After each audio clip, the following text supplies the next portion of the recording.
धारे चला करती हैं तो सागर में जा मिलती है, और अगर तटबंधों का उल्लंघन करती है तो मरुस्थल में जाकर भी मिट जाती है। मिटना उसे दोनों ही जगह है, सागर में भी और मरुस्थल में भी।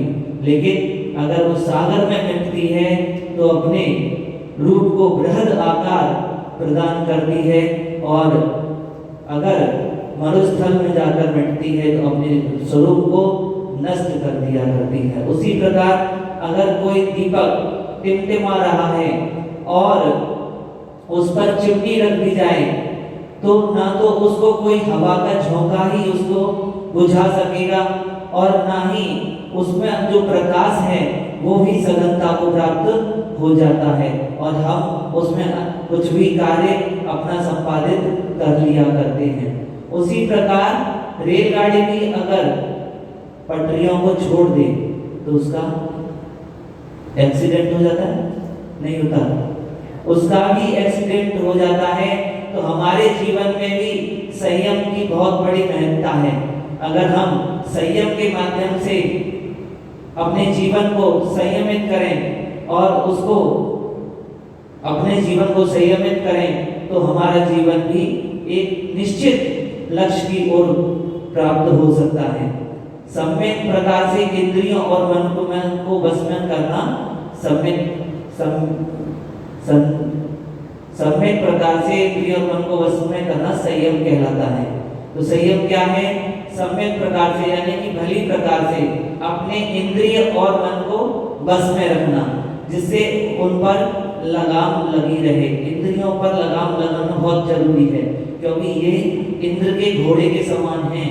जिस प्रकार वह भी हर दिशा में कहीं भी घूमता है, उसको कोई रोकता नहीं है, उसी प्रकार ये इंद्रियां भी अपने स्वच्छंद अगर पर प्राप्त हो जाएं तो आपका जीवन का सत्यानाश कर दिया करते हैं। अगर घोड़े में लगाम ना हो, हाथी पर अंकुश ना हो, ऊंट पर नकील ना हो, गाड़ी में ब्रेक ना हो, भोजन में नजर ना हो, लिखने में कमल ना हो, लिखने में कलम ना हो, संगीत में सुर ना हो और चलने में कदम की ओर ध्यान ना हो, तो एक्सीडेंट होना स्वाभाविक ही है।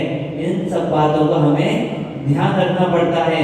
जब भी गाड़ी चलाते हैं तो ब्रेक का ध्यान रखना पड़ता है, हाथी को लेके चलते हैं तो अंकुश का ध्यान रखना पड़ता है, महावत को, और घोड़ा हो तो लगाम जरूरी है कि नहीं? उसके बिना उसको वो हमारे लक्ष्य की तरफ पहुंचा पाएगा? कभी नहीं पहुंचा पाएगा। उसी प्रकार लिखने में अगर कलम संयमित नहीं है तो हमारी बदनामी निश्चित है। उसी प्रकार संगीत में अगर सुर नहीं है तो उसको कोई सुनने वाला नहीं है। तो हमें हर जगह अपने जीवन में हर जगह हर पल हर जगह संयम की आवश्यकता पड़ती है। एक बार की बात है, बजदंत चक्रवर्ती राज सिंहासन पर बैठे हुए थे, सभा लगी हुई थी, मंत्री सामंत सब आगे बैठे हुए थे। उसी समय वहां राजमाली आता है। राजमाली समझते हैं ना, जो बागवान बागों में रहता है, और जब भी कोई भी नए फल फूल या कोई किसी भी तरह की वस्तु जो एकदम पहली बार उगती है सीजन के हिसाब से, तो वह राजा के पास पहुंचाई जाती है। तो माली पुष्प अष्टदल कमल लेकर आया और उसने राजा को दिया। तो बजदत्त चक्रवर्ती बैठे हुए थे, उन्होंने उस कमल को लिया और उसको सूंघने का प्रयास किया, उसकी महक लेने का प्रयास किया, लेकिन उससे पहले उसने देखा कि वहां पर उसमें एक अंदर घोड़ा मरा हुआ था। तो चक्रवर्ती को वह देखकर वैराग्य उत्पन्न हो गया कि ये जीवन कितना नश्वर है। एक इंद्रिय के बस में होकर ये घोड़ा अपने प्राण गंवा रहा है और हम अपनी पांचों इंद्रियों के विषयों में अनुरक्त हैं।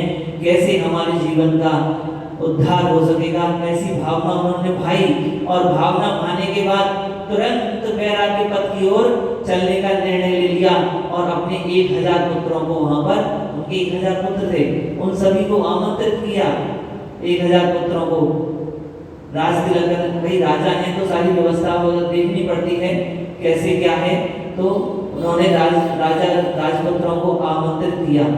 पुत्रों ने कहा जब भगवान हे पिताश्री, जब आप ही इस संसार रूपी असार सागर को छोड़कर जा रहे हो तो हम इसमें क्यों फंसे?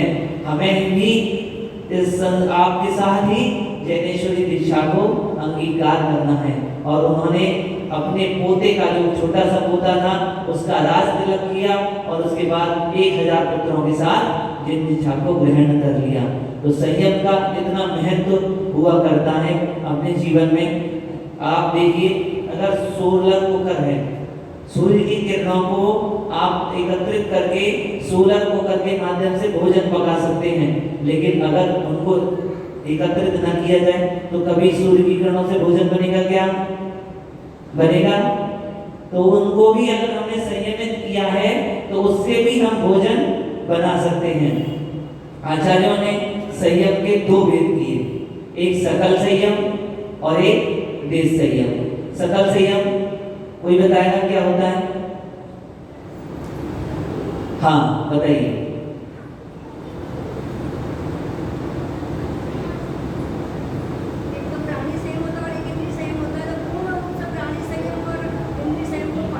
नहीं नहीं नहीं, वो चीज यहाँ प्राणी संयम और इंद्रिय संयम अलग चीज है। प्राणी संयम और इंद्रिय संयम का तो पालन ग्रस्त भी कर सकते हैं, उसमें क्या है। लेकिन सकल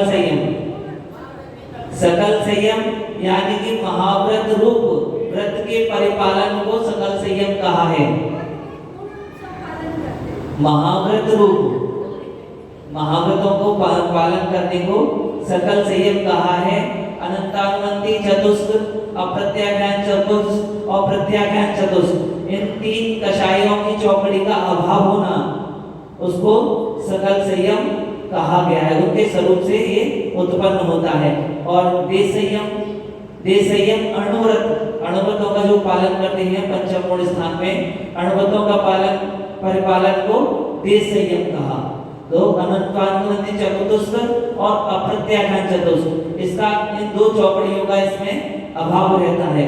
इसके अभाव के स्वरूप ये सकल संयम और देश संयम उत्पन्न होते हैं। कसाई की चौकड़ी कौन सी? क्रोध, मान, माया, लोभ। ठीक है, तो इसमें 8 कसायों का देश संयम में और सकल संयम में 12 कसायों का अभाव रहता है। जगत में से इसमें जो देश संयम है उसके भी 3 भेद हैं, जगन्य, मध्यम और उत्कृष्ट। तो जगन्य में 1 से लेके 6 प्रतिमा तक, और मध्यम में 7 से लेके 9 प्रतिमा तक, और उत्कृष्ट में 10 और 11 प्रतिमा। ये उत्कृष्ट, और इसमें क्षुल्लक एलक आदि भी आ जाते हैं। फिर दूसरी तरीके से बताया आचार्यों ने, एक वेद तो ये किए देश संयम और सकल संयम, दूसरे वेद किए इंद्रिय संयम और प्राणी संयम। इंद्रिय संयम में क्या हुआ? 5 इंद्रिय कौन से? स्पर्शन, रसना, घ्राण, चक्षु और कर्ण।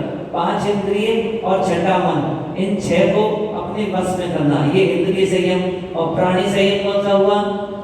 5 स्थावर, पृथ्वी कायक, जल कायक, अग्नि कायक, वायु कायक और वनस्पति कायक। और 6ठे त्रस कायक, इन जीवों का संरक्षण करना, ये रक्षा करना इनकी। इस तरह से ये प्राणी संयम और इंद्रिय संयम, इस प्रकार से ये 2 भेद किए, प्राणी संयम और इंद्रिय संयम। तो संयम को हमें समझ के अपने जीवन में उतारने का प्रयास करना चाहिए।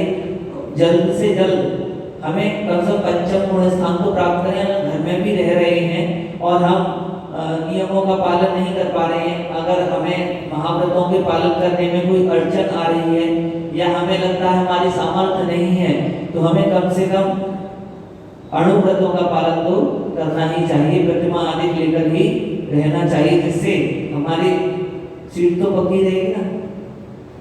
अगर नहीं लिया तो सीट का कोई अता पता नहीं है, तो हमें अपनी सीट पक्की कर लेनी चाहिए। प्यासा मृग मारीचिका में फंस गया, प्यासा मृग मारीचिका में फंसा और तड़प उठा, हमने कहा बेचारा हिरन। स्वाद की नींद कांटे में उलझ गई, हमने कहा बेचारी मछली। एक पतंगा दीपक की लौ पर झुलस गया, जल गया, मर गया, हमने कहा पागल परवाना। यह तो सब एक इंद्रिय, मतलब यह तो सब अज्ञानी प्राणी हैं और हम सब जानते हैं। अज्ञानी प्राणियों ने अगर ये किया है एक एक इंद्रिय के वशीभूत होकर, तो हम तो सब जानते हैं, हमें सब पता है, पंचेंद्रिय हैं, तो हमें भी अपने विषय भोगों से विरक्ति लेकर संयम की ओर अग्रसर होना चाहिए। हम भी प्यास, स्वाद और पागलपन, क्या हमें अपनी प्यास और स्वाद और पागलपन का ध्यान है? जैसे हिरण को प्यास थी, पतंगे का पागलपन था और मीट का स्वाद था, क्या हमें अपने इन तीन इंद्रियों का स्वाद का भान है? तीन इंद्रियों के विषयों का भान है? और तीन तो हमारे पास तो पांचों इंद्रियां हैं, और पांचों इंद्रियों और मन के हम तो लगे हुए करने में बिल्कुल भी संयमित नहीं हो रहे हैं। तो हमें अपने जीवन को संयमित अवश्य करना चाहिए। एक बार की बात है, एक राजा था और उसको फूलों की सेज पर सोने की आदत थी। राजा को फूलों की सेज पर सोने की आदत थी और बनमाली आकर प्रतिदिन उसके लिए सेज लगाया करता था फूलों की, एकदम कोमल, अच्छे और मतलब एकदम बढ़िया फूल, जो ताजे फूलों की सेज लगाया करता था। तो एक दिन की बात है, माली रोज सेज लगाता था, राजा रोज सोता था वहां पर। एक बार की बात है, माली के मन में एक विचार आ गया कि राजा रोज इस सेज पर सोता है, उसे कैसा अनुभव होता होगा, एक बार मैं भी देखूं कि इस सेज पर सोने का क्या अनुभव है। तो उसने सोचा राजा तो अभी आया नहीं है, मैं थोड़ी देर इस पर लेट कर देखता हूँ। और जैसे ही वो लेटा, उस सुगंधित और कोमल सेज पर उसे तुरंत नींद आ गई और उसकी आंख लग गई और वो सो गया। जब सो गया तो फिर उसे कौन उठाएगा? अब राजा अपने समय पर वहां पर आया और उसने देखा कि उसकी सेज पर बनमाली सोया हुआ है। तो राजा को बहुत क्रोध आया। उसने किया तुरंत सैनिकों को बुलवाया और उसको जेल में डलवा दिया। अगले दिन राज दरबार लगा, सब राजमंत्री, सब जितने भी थे राज दरबार वगैरह, मंत्री वगैरह सब उपस्थित हुए। सज गया, राजा ने उसको, माली को 100 कोड़ों की सजा सुनाई। इसको माली को 100 कोड़े मारे जाएं, ऐसी वहां पर सजा सुनाई गई। हुक्म की तामील हुई और सिपाहियों ने उस माली के ऊपर कोड़े बरसाना प्रारंभ कर दिए। अब क्या हुआ, जब कोड़े बरसाना प्रारंभ कर दिए तो कोड़ों की मार से माली को तकलीफ होनी चाहिए थी, उसके रोना आना चाहिए था, उसको परेशान होते हुए दिखना चाहिए था, गिड़गिड़ाना चाहिए था, लेकिन माली हंसने लगा। तो राजा के लिए अनसुलझी बुद्धि बन गई, ये क्यों हंस रहा है? वो तो चक्कर में पड़ गया, आश्चर्य में पड़ गया कि इसके इतनी मार पड़ रही है फिर भी ये माली हंस रहा है, इसका क्या कारण है? तो उसने कोड़ों को रुकवाकर और माली से पूछा कि माली, तुम हंस क्यों रहे हो? तुम्हें इतनी मार पड़ रही है, इतनी तुम्हें दर्द हो रहा है, इतनी तुमको वेदना सहनी पड़ रही है, उसके बाद भी तुम हंस रहे हो। तो उसने कहा, राजन, मैं तो ये सोच रहा था कि एक दिन इस सेज पर लेटने के लिए मुझे अगर 100 कोड़ों की सजा सुनाई गई तो राजा तो प्रतिदिन इस वर्ष होता है, उसको कितनी सजा सुनाई जाएगी। इसको देखकर राजा की आंखें खुल गई और उसने भी अपनी जीवन को संयमित करने का प्रयास किया। पंच कल्याणक होते हैं भगवान के, सारी व्यवस्थाएं इंद्रलोक से चलती हैं, जन्म कल्याणक की, गर्भ कल्याणक की सारी व्यवस्थाएं इंद्रलोक से चलती हैं। जब तक महाराज बन के रहते हैं तीर्थंकर भगवान, तब तक उनका भोजन, वस्त्र इत्यादि सारा सब कुछ देवपुनीत स्वर्ग से आता है। मध्य लोक का वो कुछ भी ग्रहण नहीं करते, सब स्वधर्मेंद्र की आज्ञा से काम चलते रहते हैं। उनको कोई भी किसी भी प्रकार की तकलीफ नहीं होती, कहीं भी कोई भी समस्या नहीं आती। लेकिन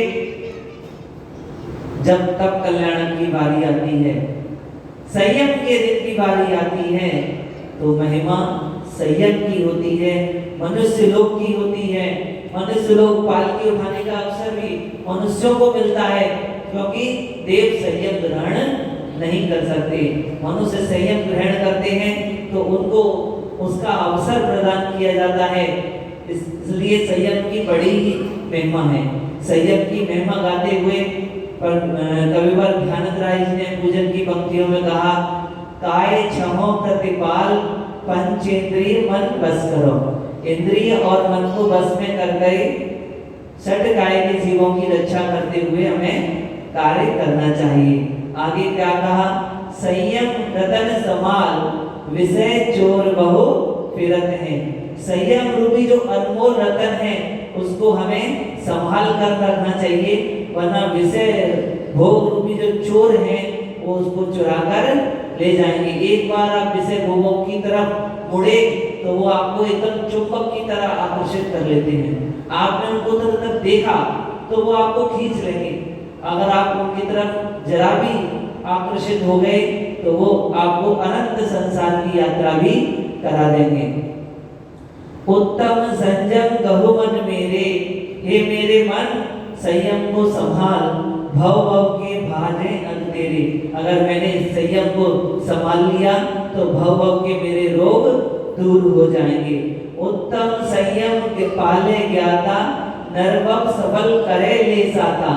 ये ज्ञानी संयम को पालकर हमें नरभव को सफल कर लेना चाहिए। अगर हमने संयम धारण किया नहीं किया और इस नरभव को सफल नहीं किया संयम धारण करके, तो हमें नरक निरोध त्रियंच गति आदि की यात्रा भी करनी पड़ जाएगी। सब गतियों में दुखी दुख भरे पड़े हैं।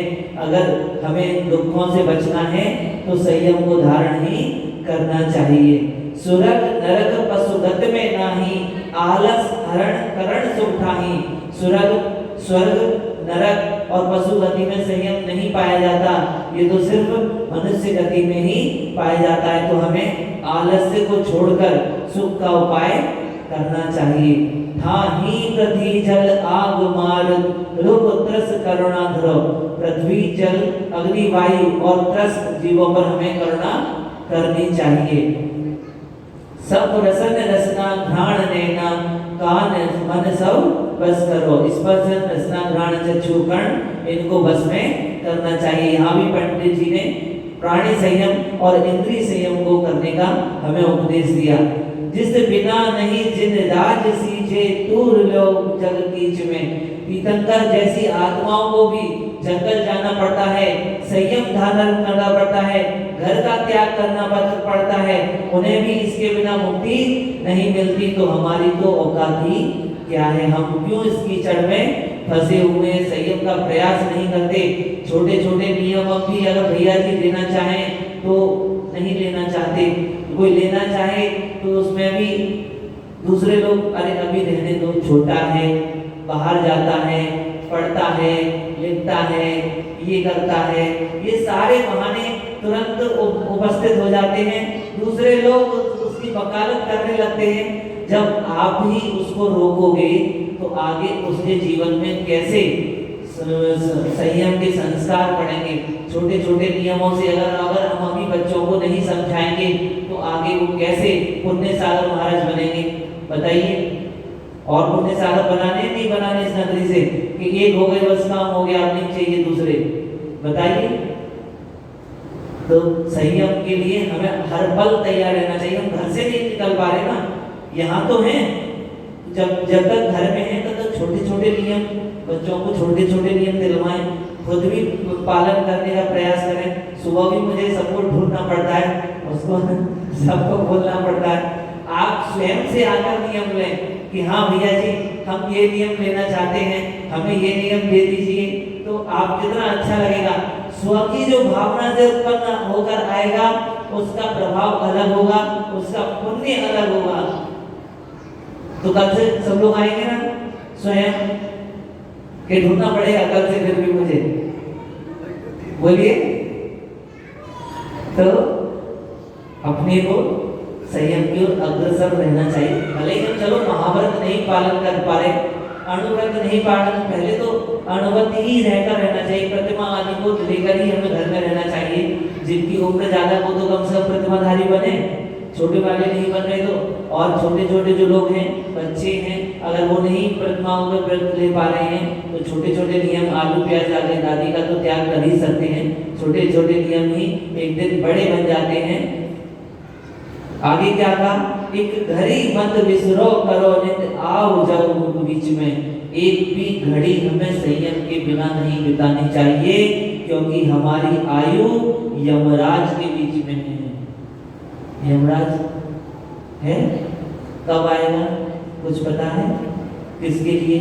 छोटा बच्चा हो, मझला हो, बड़ा हो और बड़ा हो, प्रौढ़ हो, किसी को पता है कब आएगा, कब ले जाएगा? अभी कोरोना में काल में आप देख ही चुके हो सब कुछ।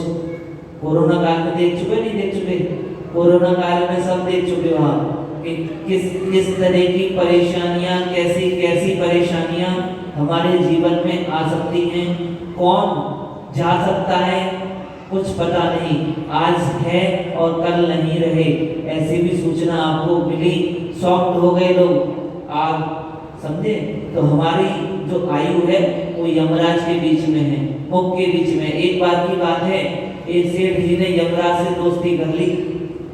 यमराज आए और वो घबरा गए। पहले तो उनकी दुकान पे पहुंच गए यमराज बैल पर बैठकर, तो वो तो घबरा गए से बोला, मैं तो यमराज तुम कैसे आए? पहले तो घबरा गया। तो यमराज ने कहा, भाई हम भी तो जीव हैं, हमें भी तो किसी की जरूरत हो सकती है। भाई हमें भी कोई हमें फेसबुक व्हाट्सएप पे मैसेज करे, ये हमारे लिए भी तो आवश्यक हो सकता है। हम भी तो किसी से हर समय सबको परेशानी करते रहे, ले जाते रहे, कुछ हमें भी तो अपनी जिंदगी जीने का हक है कि नहीं है? तो वो थोड़ा सा सेठ शांत हुआ सेठ। तो कुछ देर फिर वार्ता हुई, कैसे आना हुआ, चलो हम मित्रता कर लेते हैं। मित्रता कर ली दोनों ने, सेठ ने और यमराज ने मित्रता कर ली। लेकिन सेठ ने एक बात कही कि मित्रता तो कर रहे हो यमराज, लेकिन आपको मेरी मित्रता का कुछ चुकाना पड़ेगा। बोले चुकाना पड़ेगा? जो क्या चुकाना चाहते हो तुम? ये चाहते हो मैं तुम्हें कभी लेने ना आऊं? बोले मेरे धंधे को बर्बाद मत करो, मैंने दोस्ती की है, अपना धंधा खराब नहीं करूंगा, लेने तो मैं तुम्हें आऊंगा। अच्छा, फिर सेठ सोचता रहा। फिर सेठ ने सोचा, फिर बोला सेठ कि ऐसा करो, जब तुम मुझे लेने आओ उससे 6 महीने पहले मुझे चिट्ठी भेज देना। उसने कहा ये ठीक है, मैं तुम्हें 6 महीने नहीं 6 साल पहले चिट्ठी भेज दूंगा कि मैं आने वाला हूँ, तुम तैयार हो जाना। बोला हाँ ठीक है। दोनों में एग्रीमेंट हो गया और दोस्ती हो गई। यमराज चले गए। अब सेठ तो पहले तो भी भय रहता था मृत्यु का, तो मंदिर आता जाता था, पूजन पाठ करता था, गुरुओं की सेवा करता था। जब से यमराज से दोस्ती हुई सब भूल गया। उसने कहा आप क्या है, जब यमराज की चिट्ठी आ जाएगी तब गृह त्याग करके मुनियों की सेवा करूंगा, संग में रहने लगूंगा, अपना जीवन सुधर जाएगा। और अपन को क्या करना है, अभी तो मजे कर लो। तो मजे करने लगा। अब मजे करने लगा और एक दिन की बात है, यमराज आ धमका तो सेठ घबरा गया। सेठ ने बोला तुम कैसे आ गए? कि मैं तुम्हें लेने आया हूं कि तुमने दोस्ती में दगा किया है। बोला दोस्ती में दगा किया है? मैंने तो कोई दगा नहीं किया। कि तुम्हारी बात हुई थी कि तुम मुझे पहले सूचना दोगे। बोले हाँ मैंने तो सूचना दी, कि मेरे पास तो इतनी सूचना नहीं आई। तो यमराज बोला मेरे पास कोई कागज पत्रा तो है नहीं और ना पोस्टमैन है, तो मैं तुम्हें लेटर भेजूंगा। मैंने तो अपने माध्यम से सूचना दी। बोले क्या सूचना दी? मेरे पास तो कोई सूचना नहीं आई। बोले मैंने तुम्हें पहली सूचना दी, तुम्हारे बाल सफेद हुए, तो मैंने तुम्हें बाल सफेद होने की पहली चिट्ठी दी। दूसरी बार जब तुम्हारे कमर में दर्द होने लगा तो वो मैंने दूसरी चिट्ठी दी। लेकिन पहली बार जब बाल की चिट्ठी दी तो तुमने खिजाब लगा दिया। कमर की चिट्ठी दी तो तुमने पट्टा बांध लिया। फिर मैंने तुम्हें तीसरी चिट्ठी तुम्हारे घुटनों की दी, कि तुम्हारे घुटने चले गए तो तुमने नए घोड़े लगवा लिए। चौथी चिट्ठी मैंने तुम्हें तुम्हारे स्क्रीन पर तुम्हारी झुर्रियां आने लगी, तुमने किसी भी चिट्ठी का ध्यान नहीं दिया। अब चलो मेरा समय आ गया, अब मैं तुम्हें लेकर जाऊंगा ही जाऊंगा। तो आपके बीच कभी यमराज आपके दरवाजे पर आके न खड़े हो जाएं, उससे पहले सब लोग संयम धारण कर लो और अपनी सीट सुरक्षित कर लो। ठीक है, तो इस बात का विशेष ध्यान रखते हुए सभी लोग संयम की महत्ता को समझेंगे और उत्तम संयम के दिन प्रयास करेंगे कि अधिक से अधिक संयम को धारण कर सकें। जय बोलिए आचार्य गुरुदेव श्री सुंदर सागर जी गुरुदेव की। कुछ पंक्तियां और मैं आपको बताना चाहूंगा। बीतने वाली घड़ी को कौन लौटा पाएगा, यह अब सुअवसर खो दिया तो अंत में पछताएगा। मानव जीवन मिला सुअवसर तो है, बीतने वाली घड़ी को कौन लौटा पाएगा, यह सुअवसर खो दिया तो अंत में पछताएगा। जिंदगी भर कमाया साथ में क्या जाएगा, इस धरा पर सब धरा रह जाएगा। कौन जाने किस डगर पर धड़कनें रुक जाएंगी, जिंदगी का क्या भरोसा एक दिन लुट जाएगी। आज कल था कल बनेगा, आज कल था कल बनेगा, ओ यूं उम्र ढलती जाएगी। जाग जा अब भी मुसाफिर, यह घड़ी फिर ना आएगी। जाग जा अब भी मुसाफिर, यह घड़ी फिर ना आएगी। एक दिन जाना पड़ेगा, एक दिन जाना पड़ेगा, मौत जिस दिन आएगी। यमराज आगे खड़ा हो जाएगा दरवाजे पे, तो लेके जाना है। एक दिन जाना पड़ेगा, मौत जिस दिन आएगी। विश्व की सब शक्तियां भी तब बचाना पाएगी। कौन है किसका यहाँ पर तब क्षमा बदलाएगी। होश में आ जा नहीं तो जिंदगी खो जाएगी, होश में आ जा नहीं तो जिंदगी खो जाएगी। जब उत्तम संयम धर्म की